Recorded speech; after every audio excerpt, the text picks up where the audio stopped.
Hello all. Today I am going to present on the topic management approaches, in that cost benefit approach in educational management. This approach which helps in understanding whether the investment in education is useful and beneficial. Come, let us see. Here is the meaning of cost benefit approach, which is a method used to compare the total cost of the education with the benefits we receive from it. Cost, which includes like tuition fees, infrastructure, expenses, teacher salaries, then the benefits, which includes like higher income, better job opportunities, social development. Benefits, which includes the higher income, better job opportunities, social development. This approach not only considers monetary benefits but also non-monetary benefits like knowledge, skills, and improved quality of life. Example, if a student spends money on higher education and later gets a high payable job, the benefits are greater than the cost. So it is considered as a good investment. Coming to its purpose of cost benefit approaches. This approach is used for several important purposes. To identify the best program, which helps in selecting educational programs that gives maximum benefit with minimum cost. To compare different policies, government can compare whether investing in primary education or higher education, which gives the better results.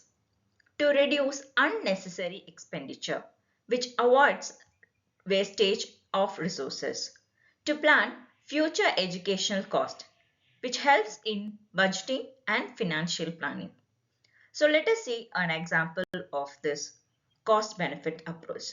If two programs are available, this approach helps us choose the one that gives better outcomes at lower cost.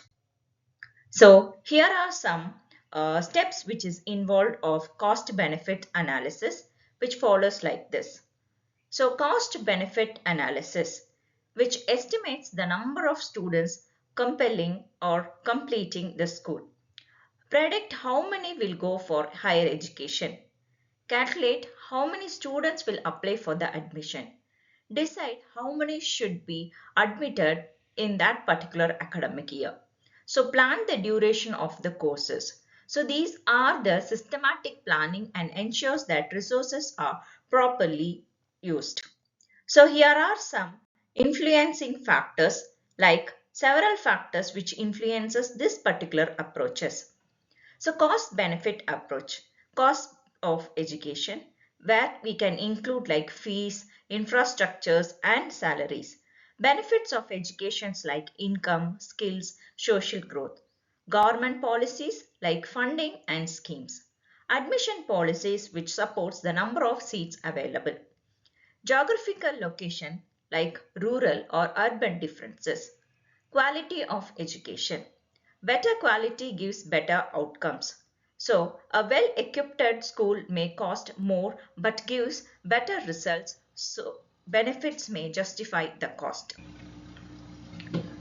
The cost benefit approach is very useful for the decision making, which helps the governments and institutions invest wisely in education.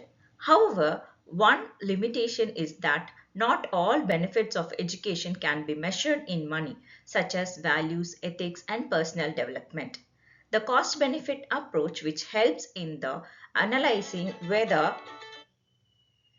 the measured in whether education is worth the investment.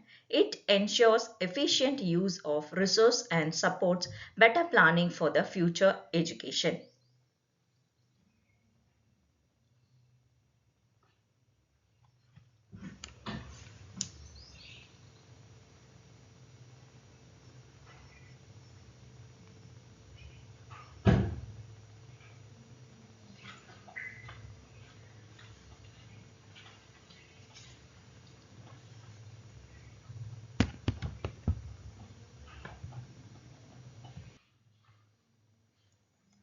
So, to conclude, the cost benefit approach, which also plays an important role in policy making and long term educational planning.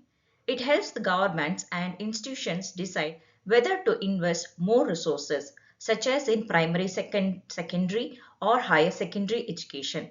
By analyzing both present and future returns, this approach ensures that educational investment contribute to national development and economic growth. It also promotes accountability as decision makers must justify the benefits of education, the cost which is involved. Thank you.